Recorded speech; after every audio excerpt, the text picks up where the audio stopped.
the color guard. So proudly we hail, and the twilight's last gleaming, whose broad stripes and bright stars through the perilous fight, o'er the ramparts we watched, were so gallantly streaming. Pain because of the love that we have for John Tyler High School.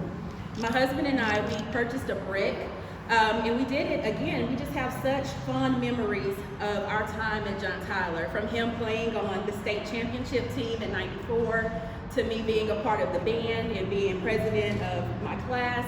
We've just had a lot of special times here at John Tyler, a lot of special memories, and so we wanted to be able to commemorate that.